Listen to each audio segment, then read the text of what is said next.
vamos a hablar de educación. Y yo soy Antonio Cabrales, pero casi mejor que se vayan presentando los invitados de hoy y empezando por orden alfabético, en este caso Ainhoa Aparicio, creo que no tiene pérdida, así que Ainhoa, the floor is yours. Gano por nombre y por apellido. A ver, yo soy profesoresa Sociata en la Universidad de Turín, en el norte de Italia. Tengo el doctorado en Economía por la Universidad Pompeu Fabra y gran parte de mi investigación es en educación.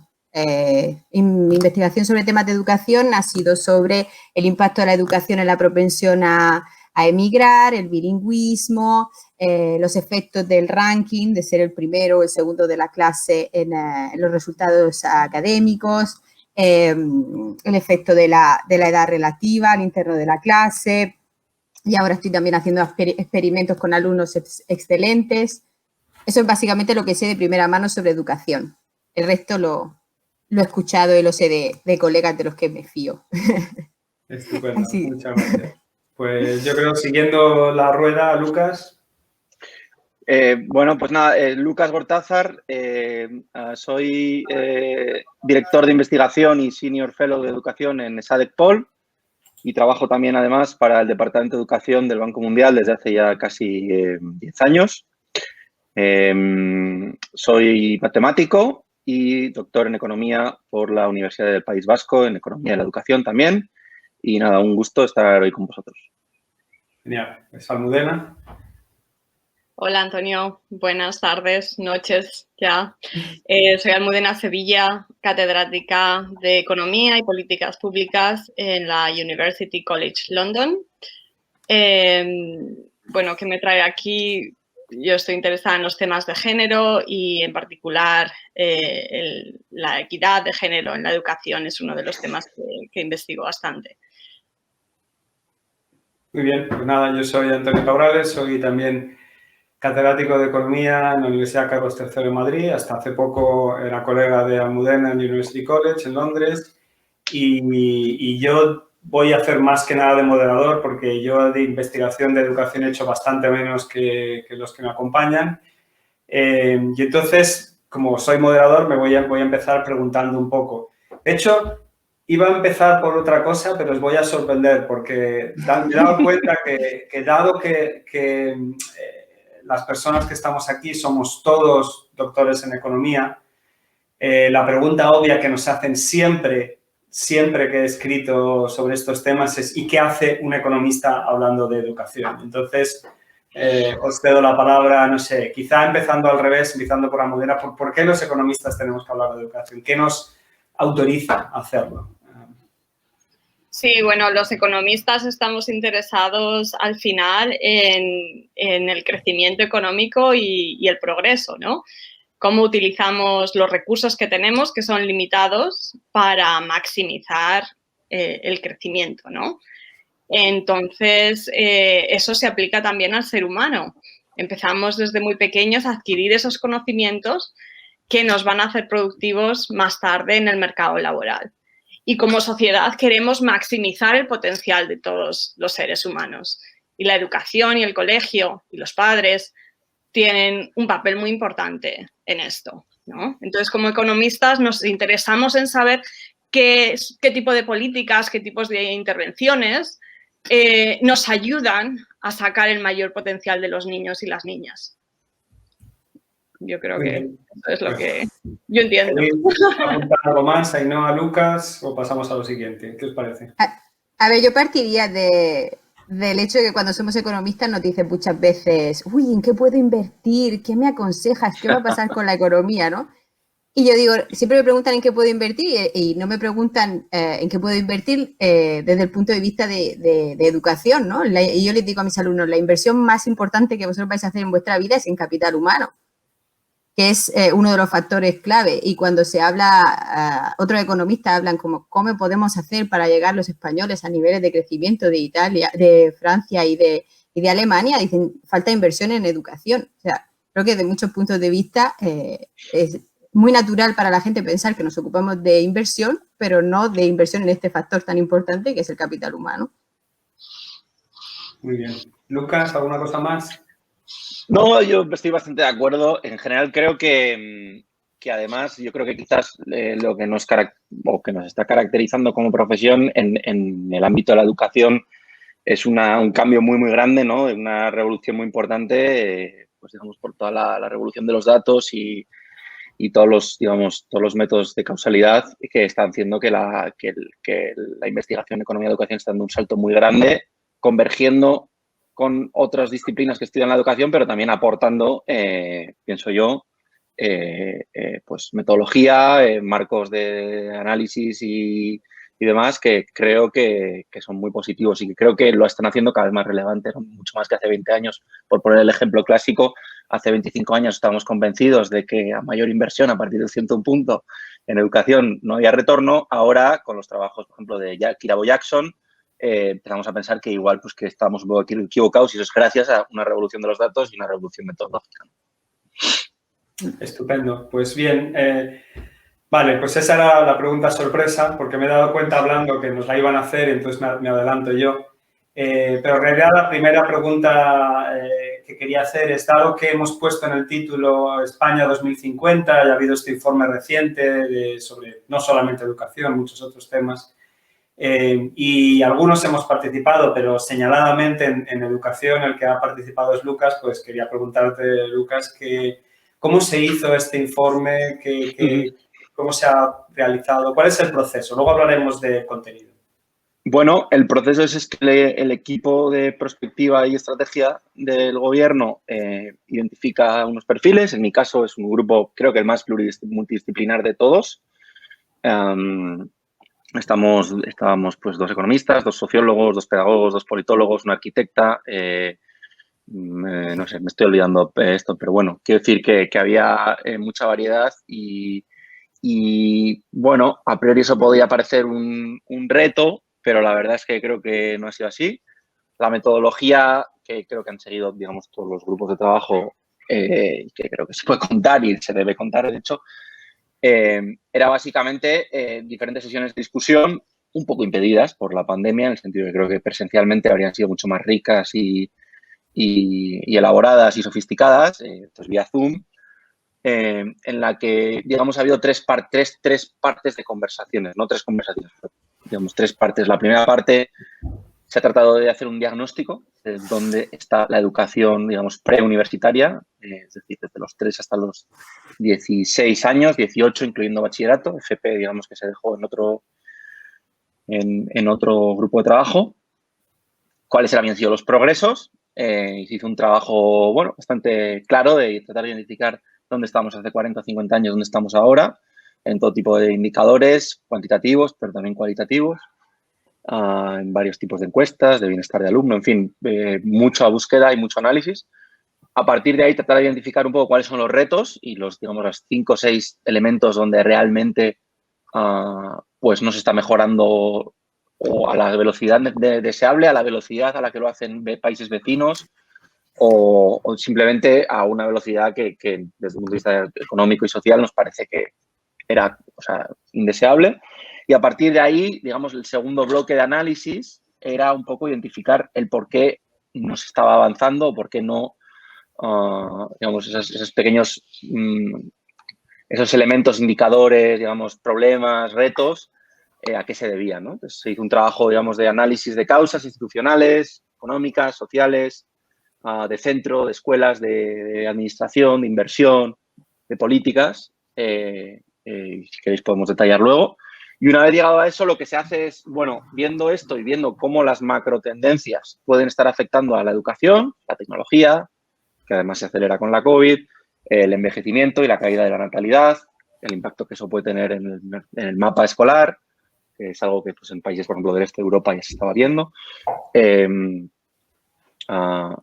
La variedad y varianza o la pluralidad de necesidades y atenciones cada vez mayor y demandas de todo tipo de alumnado en todo tipo de contexto, cómo iba a empajar. Y entonces, ver un poco hacia dónde va el sistema, ¿no? Y a partir de ahí, a dibujar, digamos, 5 grandes líneas de acción relacionadas con las causas que identificamos como, digamos, los elementos donde había que incidir, pero también intentando ver por dónde iban las tendencias, ¿no? Y al final, pues, agrupamos una serie de objetivos cuantificables y una serie de políticas para lograr esos objetivos. Es un ejercicio bastante completo de pasado, presente, futuro, obviamente parcial, limitado, que deja muchas cosas fuera, pero como siempre hay que hacer siempre un primer ejercicio, un primer borrador, y creo que ha sido bastante equilibrado.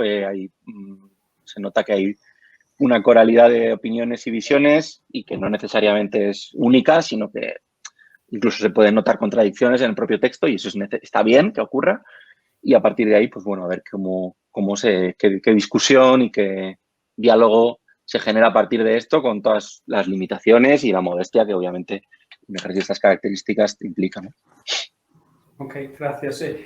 Una cosa que es importante en lo que has dicho, me gustaría remarcarlo, es que la idea, entendido a los que la generaron, es que esto fuera en algún sentido un documento vivo. Es como que no se ha acabado ahora, sino que ahora, digamos, la sociedad tiene que comentar, hacer propuestas y enriquecer lo que salga de ahí. Esperamos que eso sea así, ¿no? O sea, creo que han pasado ya los días de los libros blancos que nacen, digamos, y prácticamente mueren al mismo tiempo, sino que sería bueno que más gente se sumara a esto. Ok, bien, pues una cosa importante para los que nos estén viendo, dado que ya hemos hecho la introducción, ya nos conocemos un poco, hemos oído las voces, quizás si alguien quiere poner un comentario, puede poner un comentario y intentaremos recoger las opiniones que haya y ir comentando.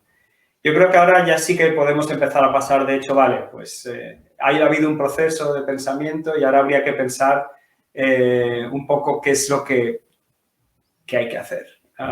Y yo casi diría, en lugar de insistir que Lucas nos cuente qué es lo que este grupo de expertos piensa que hay que hacer, pues igual podemos aprovechar a Ainhoa y Almudena, que llevan mucho tiempo pensando en este tema, qué es lo que ellas piensan que hay que hacer. No sé si habéis tenido tiempo de leerlo, casi mejor si no lo habéis leído para que no estéis contaminadas y nos digáis, si viniera la hada madrina y os diera 3 deseos, ¿qué 3 deseos tendríais para la educación española del año 2050? No sé, Ainhoa primero. A ver, a mí me ha pasado, yo estoy contaminada por este informe, pero positivamente. A mí me ha pasado, yo creo que os ha podido pasar también a vosotros, ¿no? De leerlo y decir, menos mal que lo están diciendo. Tipo, cuestiones hablando de competencias, de cuestiones un poco innovativas desde el punto de vista de encontrarte la importancia de temas psicológicos al interno de la educación. Muchísimas cosas que desde el punto de vista académico están consolidadas, las creemos todos, pero todavía no se han implementado, ¿no? Yo, la cosa que me ha dado más satisfacción de lo que he leído es que he visto un énfasis en pedir a los poderes públicos herramientas para evaluar cualquier cosa que se implemente en educación. Y desde ese punto de vista sí que creo que se puede un poco enfatizar más el hecho de que en España no tenemos un modo de recoger datos universales y representativos de nuestros alumnos y no hay tampoco una cultura de implementar métodos de evaluación randomizados cuando se cambia algo y que hay un grandísimo potencial para hacerlo. Con lo cual, el primer deseo sería poder mejorar y tener las herramientas para mejorar en general. Y a lo mejor nos equivocamos, lo que pensamos que funciona no funciona en España. Pero si tienes las herramientas, ya desde ahí puedes mejorar todo. Eso para mí era una de las cuestiones principales. Luego, me encuentro de acuerdo con muchísimas cosas, pero sí que he echado de menos cosas que a mí me importan mucho. Por ejemplo, no se habla de la inversión de €1 en el sector público respecto al sector privado, cosas que genera. Porque creo que ahora mismo los policy makers, los políticos necesitan saber dónde tienen que meter el dinero y en la mayor parte de las comunidades autónomas hay de verdad una tensión muy grande entre meter €1 en el sector público y en el sector privado. El tema del bilingüismo, que ha cambiado muchísimo, es una cosa que ha entrado ahora nueva y no sabemos el daño potencial que puede estar haciendo o el beneficio. Yo creo que el daño, el beneficio que puede estar haciendo. Muchos temas, los deberes, por ejemplo, yo me hubiera gustado saber, no sé si había algún psicólogo en el equipo, pero eso hubiera sido muy beneficioso porque el tema de los deberes es un tema que yo, por ejemplo, sufro mucho porque veo que los economistas no hemos podido decir nada porque con nuestro método de trabajo y los datos que existen hasta ahora, que básicamente son los datos PISA, no hemos podido hacer nada y creo que algunos tenemos una frustración en el tema de que es un tema tan importante y no hay un artículo que digamos, este es el que me creo porque tiene la metodología y no es porque nosotros no sepamos hacerlo, es porque no hemos tenido las herramientas. Con lo cual, en general, yo creo que es eso, que hay un grandísimo potencial y yo me he encontrado muchas cosas que he leído que me ha causado placer leerlas porque quiero que se digan alto y que lleguen a quien tengan que llegar. Genial, gracias.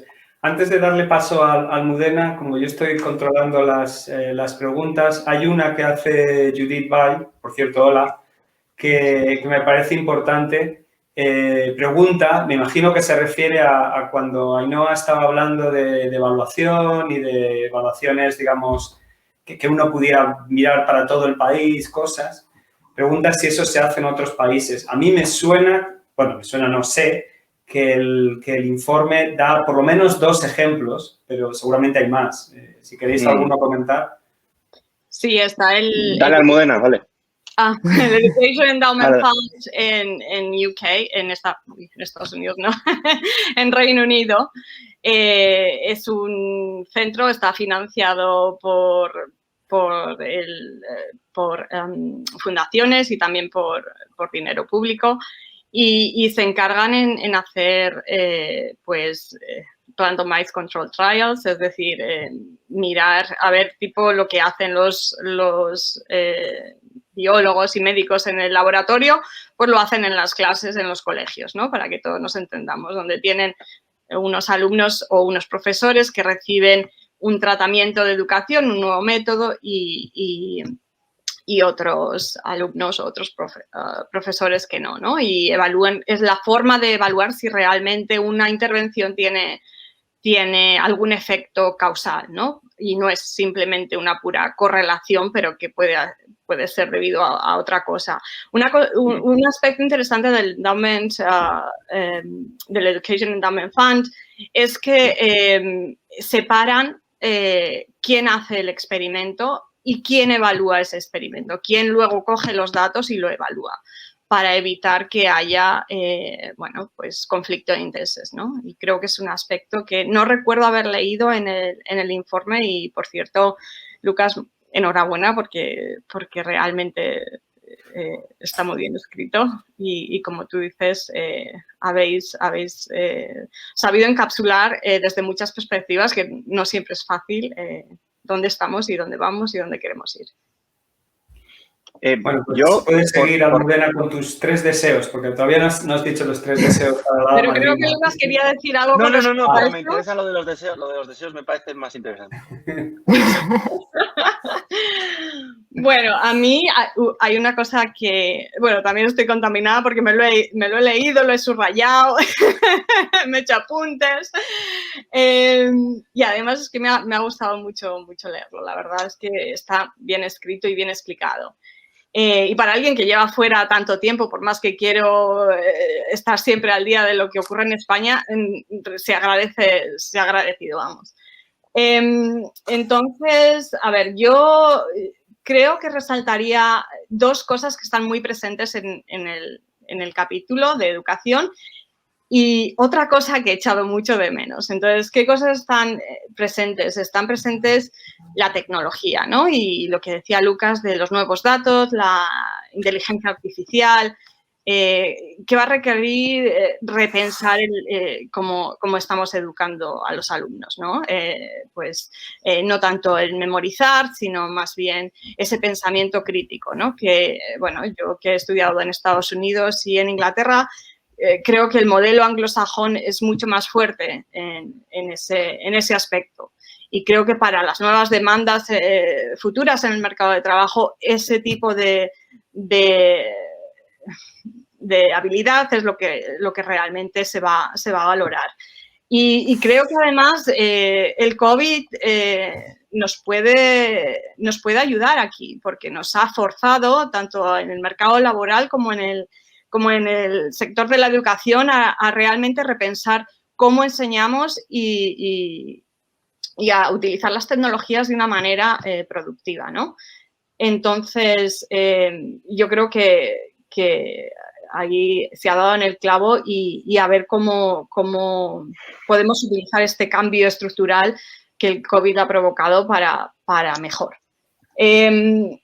Otro aspecto que me ha gustado mucho es el tema de ese reconocimiento de que ahora mismo sigue abierto este proceso de diálogo y no solamente los actores sociales, y también los académicos, ¿no? Y como decía Ainhoa, necesitamos datos para conocer la situación y esos datos muchas veces no están ahí, están de manera muy, están por todos los sitios y en ninguno. Es muy difícil tener una visión detallada de la educación. Y ese es el primer paso para luego decir, bueno, vamos a evaluarla, ¿no? Y luego, por último, un tema que he echado un poquito de menos ha sido el tema de las desigualdades en la educación. Sí que se menciona la desigualdad por nivel económico, si los niños vienen de familias más aventajadas o menos, y el efecto sobre cómo lo hacen en el colegio. Hay muy poco del tema de género y creo que es un aspecto muy importante. Pero ya hablaremos de eso más. Lo dejo ahí. Bueno, voy a intentar hacer un poco de recapitulación porque hay cosas que decís que ya las estamos oyendo. Entonces, creo que es verdad que igual hay que empezar a pensar en cómo las incorporamos. La primera que lo ha dicho Ainhoa y que me parece relevante es que quizás hemos sido tímidos y debemos ser más ambiciosos a la hora de plantear que una de las virtudes, pero también uno de los retos, es que en España hay 40 y pico % de alumnos que se educan en sistemas bilingües de un tipo u otro, que es bastante poco anómalo, o sea, es bastante anómalo comparado con Francia o Portugal o Italia, ¿no? O bilingües o incluso sistemas de inmersión, digamos, en euskera o en catalán, ¿no? Entonces, obviamente es políticamente controvertido y hay una dimensión política muy fuerte el bilingüismo tiene un valor no solo económico, no solo económico, sino también social y demás, pero quizás merecería la pena darle una pensada, ¿no? Porque se está haciendo un esfuerzo muy grande por parte de las administraciones al final por incorporar segundos idiomas de tú a tú con el castellano o más allá. Obviamente en las comunidades históricas más allá por un ejercicio de compensación, pero también hay que ver un poco cuáles son los efectos, ¿no? Efectos en la composición social de los centros, efectos en el desarrollo de competencias, qué efectos distributivos tienen, ¿no? Pues Antonio, por ejemplo, vosotros lo habéis trabajado con el programa bilingüe en la Comunidad de Madrid, no sé si Almudena tú también, me suena que sí.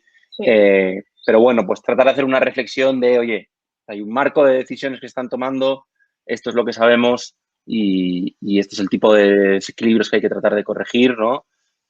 Para esto. La otra cosa que me parece también relevante es el tema de género y la verdad es que teníamos dos opciones. Enfatizar las desigualdades o diferencias de género tema a tema o hablar de ello como un tema en sí mismo. Al final no tomamos ninguna decisión, pero es probable que, sobre todo en el ámbito de la evaluación, es decir, y el tipo de preferencias y aspiraciones de estudios postobligatorios, que es verdad que pertenece, digamos, más al ámbito del programa de plan de recualificación, pues podríamos haber sido más ambiciosos. Sí que dejamos muy claro que una manera de mejorar la profesión docente es equilibrar el género y eso fue muy controvertido, pero tomamos esa decisión y lo discutimos muchísimo. No solo en las aulas, sino también en los niveles de gestión, que hay una brecha de género más bien invertida en relación con la de las aulas, ¿no? Buscar esos equilibrios. y probablemente puede ser que sea necesario hacer un énfasis mayor en cómo las pruebas, digamos, de tipo high stakes o de reválidas, en particular la selectividad, tiene un sesgo de género fuerte, igual que lo tiene también para alumnos de renta baja, ¿no? Pero es quizás algo que también que podemos darle una pensada porque ha estado ahí siempre, pero no se ha llegado a verbalizar de una manera u otra. Y ya por cerrar, habéis empezado un poco hablando de los datos, las dos. Yo sí que creo que hay una distancia sideral, ¿no? Pero bueno, creo que hay una distancia sideral con cualquier país europeo con respecto a lo que está haciendo ahora el Reino Unido con este gran macroproyecto, ¿no? De inversión de decenas de millones de libras. Es decir, no sé si 100 millones de libras, no sé cuánto es, pero es una cosa, digamos, es una apuesta muy fuerte de I+D educativa. Y en ese sentido creo que tampoco, o sea, creo que es una aspiración más que un deseo a corto plazo, pero sí creo que hay países de nuestro entorno, ¿no? Que están familiarizándose con sus datos y familiarizando no solo a la comunidad investigadora, sino a los propios centros para empezar a tratar de pensar en cómo mejorar a partir de los datos, ¿no? Una cultura investigadora también de los centros. Eso, de alguna manera, se destila en el informe. Hablamos de que los centros tienen, los docentes, directores potentes tienen que poder acceder a la universidad para formar a los futuros profes y que no sean solo los profesores de universidad. Bien sabemos que tocan ampollas. Y que también se implique una cultura, digamos, más científica en la enseñanza, ¿no? No solo en la investigación, ¿no? Yo entro en la investigación y ya por cerrar, pues sí creo que hay un reto evidente. En España no tenemos ni idea de lo que ha pasado con la pandemia en el aprendizaje o en la desafección escolar o en el abandono virtual o el abandono real, el absentismo, no tenemos pero ni idea. No sabemos en tiempo real cuántos alumnos repitieron el curso pasado. A día de hoy, 3 de junio, 10 meses después, deberíamos de poder saber este tipo de cosas, ¿no? Si aquellas medidas tuvieron un impacto. Y ya más en general, pues evidentemente hay unas lagunas. También yo, por el poner un punto de vista un poco más optimista, y no sé si es algo que llegamos a tocar, sí creo que cada vez más las administraciones son conscientes de que hay unas capacidades de análisis de datos que no tienen internamente y que a medio y largo plazo les puede salir, digamos, puede ser rentable para ellas con todas las, digamos, cuidados y requisitos necesarios, cumpliendo las leyes de protección, empezar a trabajar con la comunidad investigadora para tratar de entender qué está pasando, ¿no? Yo creo que hay prepandemia, ya veníamos con una década de progresos notables en ese sentido, con, bueno, básicamente los datos en Andalucía, en Canarias, en Cataluña, en Madrid y en el País Vasco. Y hay ciertas iniciativas, incluso algunas experimentales o pseudo-experimentales. Evidentemente no es a la velocidad a la que nos gustaría a todos, pero también creo que es bueno, ¿no? Hacer un ejercicio de poner todo eso en valor para que se sepa que, aunque se está haciendo poco, se están haciendo cosas, ¿no? Y ponerlas en valor. Genial. Yo casi, hay una pregunta súper interesante en el chat que además entra muy de lleno en algo que está en el informe y por eso creo que la voy a lanzar. Y es, básicamente, ¿sería bueno dejar de proponer un plan de educación centralizado y permitir que cada colegio tenga su plan, atendiendo unos mínimos? ¿Sería positivo para la educación?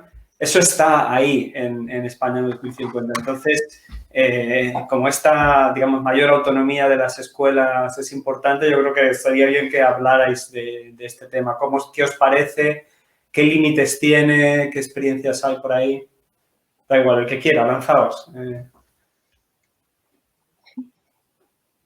Hombre, yo si queréis os cuento el análisis o sea, en nuestro planteamiento, ¿no?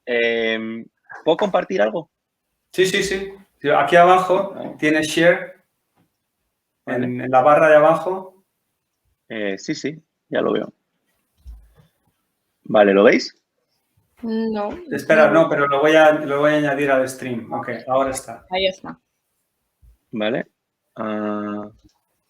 Bueno, pues este gráfico, básicamente lo que tratamos de ver era con la poca información que hay, que es las encuestas a directores de escuela en PISA, de instituto básicamente, cómo descentralizada está, digamos, por un lado, una serie de elementos, ¿no? La enseñanza, la gestión de personal, la planificación y la gestión de los recursos más allá del personal, ¿no? Entonces, bueno, lo que vimos es que gran parte del peso lo tienen las comunidades autónomas. Una pequeña parte del peso a nivel de enseñanza y de gestión de personal, de gestión de personal y de estructuras es a nivel estatal, y los centros disponen de muy poca capacidad de toma de decisiones. Solo los centros concertados tienen un poco más de capacidad en la gestión de personal, pero los centros públicos no. Un director de escuela pública no tiene ninguna capacidad sobre qué funcionarios en una bolsa dada van a su centro de acuerdo a los objetivos que tiene ese centro y al proyecto de centro, ¿no? Básicamente, el poder de decisión recae sobre el docente y no sobre el centro. Y en particular del docente con más años de experiencia, ¿no? Si solo juntas con la alta proporción de interinos, pues es un mecanismo de gobernanza donde los centros pues donde más que trabajan en entornos más altamente complejos tienen demasiada rotación todos los años y al final las plantillas no son estables y en general los docentes más experimentados que más capacidad tienen para decidir no quieren ir a esos centros y se genera una tasa de interinidad muy alta, ¿no? Pues por poner un ejemplo, ¿no? En términos curriculares pasa un poco lo mismo. Ahora se está discutiendo un nuevo modelo de currículum. La nueva ley introduce, digamos, la cesión de una cierta capacidad de los centros sobre el currículum, pero es un 10%. O sea, es una revolución porque hemos pasado del 0 al 10, ¿no? La tasa es muy grande de cambio, pero a día de hoy los centros viven bajo un control burocrático y reglamentario muy fuerte, con un currículum súper prescriptivo de lo que tienen que hacer y de cómo lo tienen que hacer. Y están muy aprisionados por una estructura, digamos, que también tiene que ver pues, con los libros de texto, el peso de los libros de texto, como los profesores lo siguen usando, ¿no? Al final, hacer eso de verdad que propone la pregunta tiene que ver con un cambio fuerte de transferencia del poder de decisión de cómo se enseña a los centros, que cuando siempre transfieres poder estás asumiendo riesgos, ¿no? Y ahí hay pues centros que van a estar más capacitados que otros y que al principio va a haber unos ajustes fuertes y unas dificultades fuertes, ¿no? Pero de alguna manera sí que lo decimos, que ser más ambiciosos con primero, fijar unos objetivos de dónde deben de estar los estándares de aprendizaje, pero el cómo llegar a ellos, dar mucho más espacio a los centros de cómo organizar sus horarios, sus ámbitos, no tienen por qué, o sea, sus asignaturas, cómo cruzan sus asignaturas para lograr sus objetivos, debería de generalizarse, porque es verdad que hay muchos centros que ya lo hacen en España. Lo que pasa es que son los menos y lo que necesitas es una regulación y una institucionalidad que pase de los menos a los más, ¿no? Por preguntar algo, ¿cómo gestionan esto Almudena en el Reino Unido? ¿Cómo consiguen, entiendo que tienen mucha más autonomía que nuestros centros, cómo consiguen hacer esto sin que los estándares se desplomen? Que me imagino que es el miedo, yo creo que lo que late bajo la excesiva burocratización en general en casi todos los ámbitos es una desconfianza de que los profesionales puedan hacer su trabajo bien. Y es un bucle que se autoalimenta. ¿Y cómo han conseguido romperlo en otros lugares?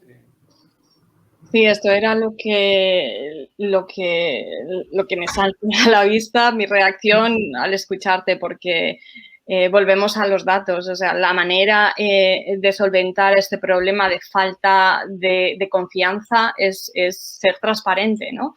Con lo que están proveyendo estos centros, ¿no? En términos educativos. El valor añadido de estos centros. No solamente si los estudiantes lo hacen mejor o peor, sino realmente no es porque hay estudiantes que son, por ejemplo, no es porque un centro tenga estudiantes que bueno, pues que tienen unos padres con más recursos y les pueden ayudar con tutores privados. Y en ese caso lo hacen mejor, pero no tiene nada que ver con la enseñanza del centro, ¿no? Entonces, se trata de medir realmente cuál es el valor añadido de los centros. Y, bueno, para los centros públicos y los concertados, esta información es pública, se hacen, gente de las administraciones va a hacer va a los centros y los monitoriza de acuerdo a unos criterios y todo está es bastante transparente y bastante establecido lo que los centros tienen que hacer. Porque, bueno, si como hay un peligro, ¿no?, de dejar que cada uno haga lo que quiera, porque, y es, bueno, es el típico problema que encontramos también en la sanidad o en la universidad, ¿no? Los estudiantes o los padres no necesariamente tienen información sobre la calidad del profesorado. Entonces, a lo mejor se fijan en el número de ordenadores o en instalaciones deportivas muy grandes, ¿no? Y eso genera, si no hay información sobre esa capacidad de enseñar, genera incentivos muy negativos por parte de los centros, ¿no? De invertir en cosas que quizá no son tan productivas o tan buenas para la educación que realmente invertir en la educación de los estudiantes, ¿no? Yo por discrepar un poco, sí, para que haya un poco de debate. Claro. O sea, yo no creo que el mecanismo que te permite que una descentralización curricular funcione es transparencia de datos. La transparencia de datos, de hecho, en el Reino Unido, que han hecho una apuesta muy grande, hay un reconocimiento implícito de que a lo largo del tiempo esas métricas de valor añadido acaban por correlacionar poco, todo el trabajo de Goldstein, todos estos, ¿no? Que como que al final estas métricas son medidas un poco a ciegas al medio y largo plazo, ¿no? Y por otro lado, no tengo claro que ese sea el mecanismo que asegure que la descentralización curricular funcione, ¿no? Te voy a poner contraejemplo. Portugal es un sistema que en términos de información y datos se parece bastante al nuestro. Quizás están un poquito más avanzados en el uso de esos datos con fines investigadores, pero no creo que estén, digamos, a una distancia muy grande. Y, sin embargo, han hecho un esfuerzo muy grande de descentralización curricular, muy, muy grande, ¿no? Y básicamente los centros toman un buen número de decisiones. Lo que definen en Portugal es un perfil de salida, que es lo que se supone que el nuevo currículum en España va a definir. Es decir, cuál es el perfil competencial que un alumno tiene que tener al final de la primaria y al final de la secundaria, ¿no? Y cuáles son los estándares con los que vamos a medir eso y demás. Y a partir de ahí lo que hay es una fuerte inversión en el acompañamiento, asesoramiento de inspección, formadores de profesores, redes intermedias de centros, ¿no?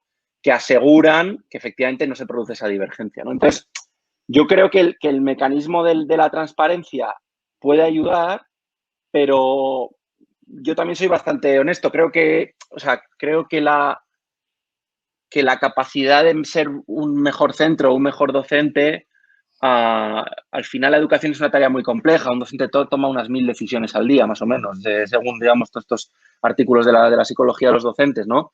Entonces, que un indicador les señale que lo está haciendo mejor o peor puede generar una cierta presión para esto, pero no te da ningún camino, ¿no? O sea, esta literatura behavioral, ¿no?, que te dice que este tipo de incentivos funcionan cuando las tareas en el sector público son sencillas, ¿no? El típico protocolo en sanidad que tienes A, B, C, D, E y si lo sigues, entonces le pones, como es fácil de seguir, pones un incentivo al final y en general los profesionales lo cumplen, ¿no? Y que está muy protocolizado. Pero claro, la educación no se puede protocolizar tanto. Entonces, en ese sentido, yo tengo muchas dudas de que sea un mecanismo integral que le permita a todo el sistema avanzar. Te permite evitar, digamos, puede permitir evitar esos grandes problemas de gente que se desvía mucho y demás, pero no lo veo como el mecanismo central, ¿no? Para asegurar que no se producen que no se materializan esos riesgos de los que hablabas. Genial. Esto, de hecho... Puedo ya simplemente... Sí, estamos de acuerdo. A ver, Antonio me había preguntado por Reino Unido en particular y he dado el ejemplo del Reino Unido, pero la cuestión es la misma, ¿no? Es un problema de que realmente necesitas saber si esos centros lo están haciendo bien o mal. Si utilizas el valor añadido como es en el Reino Unido o utilizas este tipo de barómetro que tú estás diciendo utilizan en Portugal, es un poco, bueno, cómo esa medida es fiable o no, ¿no? Y podemos hablar de eso. Pero el resolver el problema pasa por tener una medida que que mida de alguna manera que esos centros están llegando a lo que queremos que lleguen, ¿no? Y como tú bien dices, en términos de educar al profesorado, de formar al profesorado, de continuamente dar soporte a ese profesorado, creo que también es fundamental. De hecho, va muy bien porque estáis yendo casi sin querer por encima de uno de los comentarios que tenemos aquí también en el chat, que es un comentario largo, pero habla de un caso concreto de la Comunidad Valenciana donde se han introducido la educación por ámbitos y tal, y se ha valorado negativamente. No sé hasta qué punto hay publicidad sobre esto, pero en el fondo de la cuestión lo que late es los profesores no han tenido ni el tiempo ni la formación para poder hacer este tipo de cosas. Y es como que el tema del profesorado, que no hemos empezado ni a tocarlo, yo creo que es un buen momento para pasar a él. Yo creo que es central a todo esto. Es que, ¿qué pasa con el profesorado? Podemos querer hacer maravillas, pero a lo mejor nos falta esa pieza también, ponerla. ¿Cómo vamos a hacer más formación en competencias cuando tenemos a lo mejor un profesorado que se ha formado en conocimientos y no ha tenido la formación continua necesaria, ¿no? O sea, Ainhoa, que hace rato que no habla, a ver, ¿nos cuentas algo? No, yo creo que, de hecho, estaba un poquito preocupada porque no sabía si mi comentario inicial sobre el bilingüismo se había entendido mal, porque le había dicho que era algo negativo, cuando si vas a mi página web y ves mi investigación, es algo positivo porque ayuda al desarrollo del cerebro por muchos motivos que los neurólogos explican. Mi comentario inicial diciendo que el bilingüismo era algo que podía ser negativo en la práctica venía precisamente por eso, porque si los profesores no están formados para enseñar matemáticas en inglés, banalmente, al final los contenidos de matemáticas que van a pasar al alumno van a estar muy penalizados respecto a lo que sería enseñarles matemáticas en su lengua materna y luego enseñar inglés accesoriamente con las herramientas que tenemos. Entonces, aquí en Italia se dice que no hay que dar el paso más largo de la pierna, ¿no? Entonces, si no se tienen los recursos, al final puede ser verdaderamente dañino para los estudiantes introducir cuestiones para los que los profesores no están preparados. O sea, a mí me había gustado mucho del informe todo el énfasis en aspectos no cognitivos, en capacidad crítica, etcétera. Pero sí es verdad que hay un desfase generacional. Claramente los profesores se forman en un momento y luego enseñan cuando la sociedad está cambiando, o les damos una manera de transformar sus conocimientos en tiempo real, o tenemos claramente un desfase que no vamos a conseguir colmar nunca. Entonces, claramente la sociedad está evolucionando y hay competencias que ahora, con el tiempo de Google, meterse a estudiar historia, y yo esto lo estoy viendo en los contenidos que están estudiando los niños ahora, que a veces dedican tanto tiempo de su vida a cosas que luego googlean en un momento, que si les enseñaras a tener una capacidad crítica, una manera de analizar las cosas, sería mejor que entendieran, analizaran por qué se llegó a la Segunda Guerra Mundial, que se sepan las fechas y los nombres de todas las batallas, porque yo no me las sé y las googleo. Entonces, claramente, en este sentido, tenemos ese problema, y claramente la formación de los profesores actualizada sería una cuestión importante. Pero al final lo que pasa a menudo es que todas estas cosas que decimos de dar más autonomía, todo esto tiene un coste altísimo si no se tiene en cuenta que está aumentando la desigualdad, en el sentido de que al final los colegios mejores, donde están los niños con padres que se preocupan más, es donde los mejores profesores se quieren terminar y donde solicitan su centro, son los que se forman más, son los que cuando les das autonomía saben lo que tienen que hacer, y todo esto va a tener un coste grandísimo en términos de desigualdad si no lo tenemos en cuenta. Sí, yo puedo añadir solo una cosa con respecto a lo que decías, Ainhoa, de la desigualdad.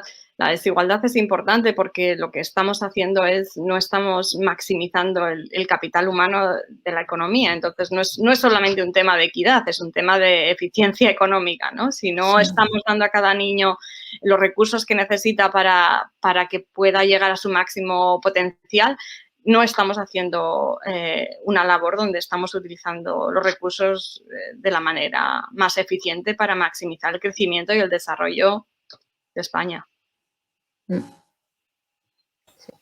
Sí, o sea, yo por mojarme un poco con el informe, que obviamente toda la parte del profesorado es muy relevante, sí creo que es, digamos, la política número 1 en la que no hay que esperar a 2050 y que, de hecho, es una política del año 95 que habría que haber hecho hace 25 años, no sé si me explico, ¿no? Y que, en el fondo, más que una mirada prospectiva, lo que hay en la parte, digamos, de profesionalización de la carrera docente es una mirada retrospectiva de todo lo que se ha ido dejando de hacer en los últimos 25, 30, 35 años, ¿no?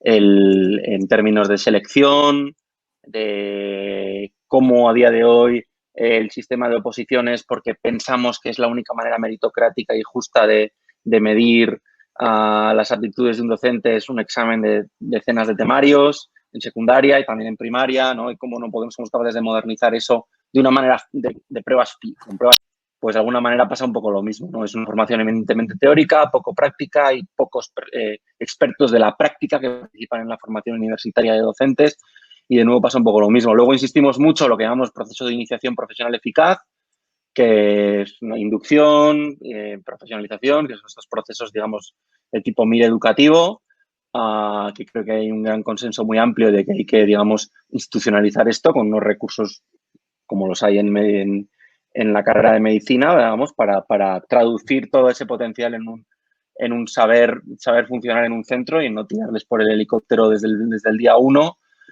Y luego, a partir de ahí, generar una carrera profesional, ¿no? Con varias figuras profesionales que impliquen nuevas responsabilidades, ya sea formador de profesores o participar en procesos de innovación educativa o ligarlo a la función directiva, no sé, crecimiento horizontal, hay todo tipo de maneras de pensar en una carrera profesional, obviamente aparejada de unas condiciones laborales que no solo son remuneración, sino, oye, te voy a quitar horas aquí para que hagas esto, que implica una mayor responsabilidad y eso es una suerte de reconocimiento, ¿no? De alguna manera, yo creo que eso no es 2050, eso es 2022 y creo que en eso hay una economía política muy compleja porque implica poner de acuerdo no solo al legislativo, sino a la CRUE y a las universidades, Antonio, esto lo sabes bien, a los sindicatos, a las patronales de centros concertados, y a todo, digamos, una estructura que hay ya, pues que tiene que ver con la formación actual docente, ¿no? Pues quienes se ocupan de las oposiciones, es decir, cambiar todo eso es mucho más difícil que hacer una ley educativa por 176 escaños. Pues dejadme que pase a otro tema, porque nos quedan como 10 minutos, porque quiero acabar en hora, porque tampoco quiero abusar de vosotros, pero hay un tema que me gustaría tratar ahí. Un tema importante que trata el informe, que es el abandono escolar y que además está muy relacionado con la repetición.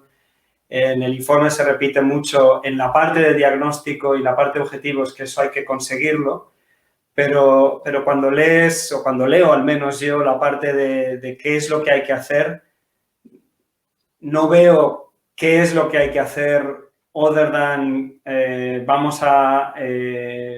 vamos a conseguir que los profesores estén mejor formados, vamos a hacer que la formación sea más por competencias. ¿Es esa la solución?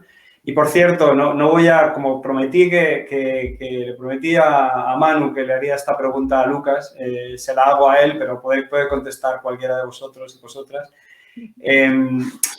¿Esto de evitar la repetición quiere decir que la gente pasa de curso por la cara sin saber nada?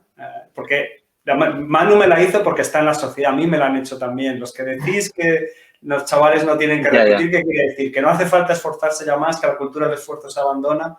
Es una preocupación que hay ahí fuera y que es... Déjame que te devuelva la pregunta para Manu, si nos está viendo. Cuando uno suspende 2 asignaturas en la universidad, no en la educación obligatoria, que es un derecho fundamental, en la universidad, ¿le hacemos repetir siempre y bajo todos los supuestos el curso entero? No, pero si suspende 4 veces se va de la universidad. Claro, pero lo que te Ojo. quiero decir es que estamos importando decisiones como, por ejemplo, de oposiciones o del ámbito universitario a la educación obligatoria, ¿no? O sea, o cuando a alguien le dicen, oye, ha hecho mal su trabajo o no ha hecho bien esta parte de su trabajo, repítalo entero, vuelva a la casilla de salida. O sea, desde el punto de vista del desarrollo de los chavales y de la garantía de sus derechos, que cuando hablamos de educación obligatoria es otro juego diferente.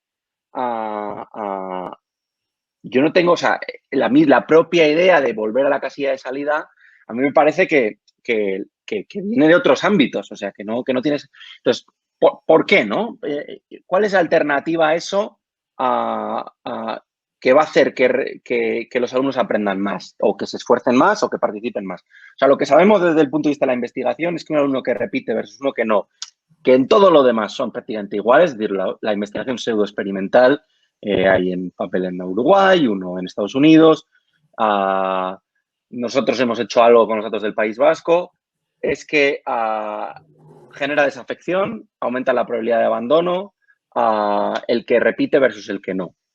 ¿Y esto por qué ocurre? Bueno, pues básicamente lo que se le está enviando... O sea, el sistema de premio-castigo o el de incentivo-esfuerzo está totalmente descompensado cuando a una persona le dices todo lo que has hecho no sirve para nada, vuelves al principio, ¿no? Entonces, el punto no es que pasamos de eso a la barra libre. Hay unos intermedios, ¿no? Que es básicamente, oye, se puede pasar con asignaturas suspensas, como pasa en casi todos los países de nuestro entorno, y de lo que hay que salir es de la lógica del suspenso y el aprobado que nos está lastrando mentalmente. O sea, la diferencia competencial entre un alumno que saca un 4 y un 5, estadísticamente, es muy baja. Y, de hecho, sabemos que la mitad de los alumnos que repiten en España, cuando vamos a las pruebas competenciales, tanto nacionales como autonómicas, así como los internacionales, esos alumnos tienen las competencias. O sea, que quiero decir que se les está haciendo repetir de una manera desproporcionada o no justificada. Entonces, el relato ese del esfuerzo y de la sanción, para mí no tiene base empírica y que no tiene una lógica o sea, el mecanismo, si tú tuvieras un modelo ahí, digamos, la sanción con respecto al no esfuerzo, hay una desproporción muy grande, ¿no? Entre lo que dejas de ganar y lo que pierdes. Eso es un poco mi percepción. Lo que pasa es que, claro, todos hemos sido educados en esa lógica. Es un poco lo que decías de los profesores, ¿no? Tú formas a un profesor en base a adquirir contenido y luego, claro, le pides que forme en base a competencias. No. Esto es un poco lo mismo, ¿no? Los primeros que, digamos, seguimos con esa lógica somos los antiguos usuarios del sistema, ¿no? Bueno, en estos casos yo creo que hay que también hacer un poco shock desde las administraciones. No creo que sea la solución prohibirlo, pero bueno, Francia y Portugal estaban a nuestra tasa hace 10 años y ahora, mientras nosotros hemos reducido unos pocos puntos, ellos están en casi la media de la Unión Europea, ¿no? Entonces, que hay maneras y que se puede hacer y que creo que es lo razonable. Good. Yo creo que para terminar, como tenemos 5 minutos, vamos a hacer lo siguiente. Queda ya hemos ido al lado de la repetición y del abandono. Vamos a irnos al otro lado. Otra estadística brutal de España es que tenemos muchos menos estudiantes en el nivel 5 de PISA, digamos, los niveles más altos de PISA, que otros países. Y dado que Ainhoa y Almudena están en países que tienen casi un 50% más que nosotros de ese tipo de estudiantes, igual nos pueden iluminar con algunas ideas para cómo conseguir que haya más estudiantes españoles en el top de la distribución. Es algo de lo que también habla el informe, pero bueno, para que ya cierren ellas y nos den alguna idea de qué hacer, que seguramente repite algo que habéis dicho en el informe, pero bueno, a ver, ¿qué tal? Bueno, pues, a ver, yo tengo que, no puedo no decir que todos esos 3 objetivos o problemas, retos que se identifican, que son las tasas de repetición, los bajos rendimientos, tienen un componente de género muy importante. Las tasas de repetición son el doble para niños que para niñas. Los bajos rendimientos en matemáticas y, sobre todo, quienes están en el top, hay más probabilidad que estén los niños que las niñas, ¿no? Y creo que atacar esos problemas de género en la educación podría llevarnos a solucionar de una manera casi mecánica pues el subir en los rankings, ¿no? Si tú quieres, en ese sentido. Luego pues, dejo a Ainhoa que hable de otras políticas e intervenciones una vez que conseguimos la igualdad de género. No, en realidad en Italia estamos también por debajo de la media de OECD en los estudiantes top, pero lo que llama la atención es que, bueno, por lo que conozco yo, en países europeos no existen sistemas estructurados para acoger y dedicar atención especial a los estudiantes de altas capacidades.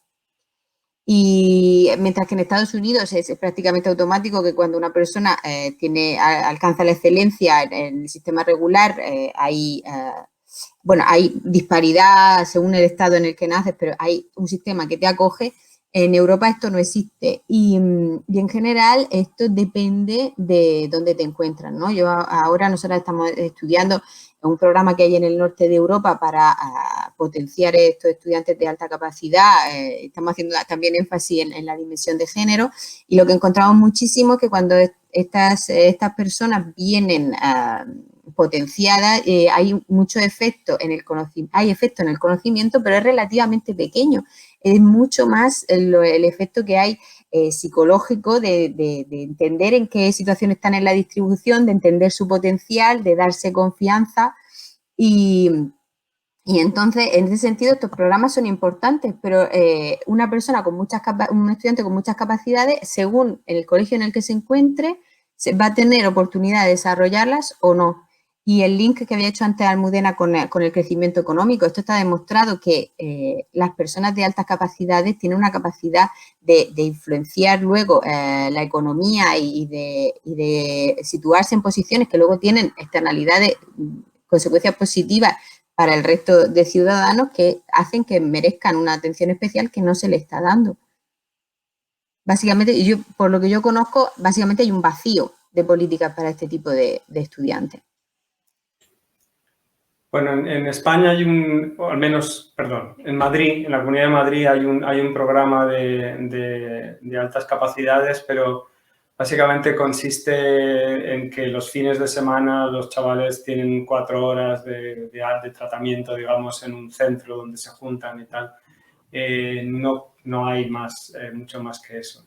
Y no estoy seguro de que esa sea la mejor política. Tampoco está evaluada, o sea que no puedo decir si es buena o mala, porque nunca... De hecho, ya para cerrar, dado que empezasteis hablando de evaluación, en un momento pedí a la Comunidad de Madrid si tenían, porque este sería como la entrada en los programas, típicamente tiene que ver con hacerse análisis de cociente intelectual y los que están por encima de un umbral entran y si no, parecía algo muy obvio para poder analizarlo. Pero parece ser que los análisis que se hacen no se guardan y los datos no estaban guardados. O sea, un programa que se creó además con muy buena intención, me imagino, pero no guardaron los datos que hacían posible la evaluación y me tuve que aguantar de evaluarlo. Así que yo creo que ya hemos culminado la hora, que es el objetivo que nos habíamos dado. Se han quedado muchas cosas digamos, aquí que podíamos seguir hablando, así que igual nos emplazamos a hablar algún otro día, pero de momento yo creo que nada, os dejo que os despidáis 2 minutos, 1 minuto si queréis decir una última cosa y ya cerramos. Empezamos por Almudena, que fue la última la otra vez. Nada, solamente, bueno, agradecerte a ti, Antonio, por haberme invitado a participar en esta hora que me ha resultado muy amena y entretenida, interesante. Y bueno, a seguir en contacto, a ver si conseguimos seguir en esta buena línea de cambio. Genial, gracias. Lucas. Nada, yo daros las gracias por la invitación. Antonio, siempre es un placer y un gusto hablar con vosotros y encantado de conocer a Ainhoa y Almudena, que no les conocía. Y nada, pues espero que podamos repetir pronto. Un abrazo a todos. Ainhoa. Bueno, yo estaría con vosotros 4 o 5 horas más. Yo me he divertido mucho y además me he quedado con ganas de hablar de un montón de cosas porque todos los temas me parece que, bueno, creo que habrá pasado lo mismo a vosotros. De cualquier tema podíamos saber, de los que hemos introducido, podíamos haber hablado 1 hora. pero me ha encantado, me conformo. Muy bien, pues Por el nada, momento me conformo. estupendo. Pues nada, muchas gracias a todos. Muchas y- gracias. Antonio, gracias por la invitación, no te lo he dicho todavía. Y nada, y gracias a todos y nos veremos seguramente en otro momento. Y ahora, de momento, pues nada, nos vamos. Gracias, chao. Hasta luego. Gracias.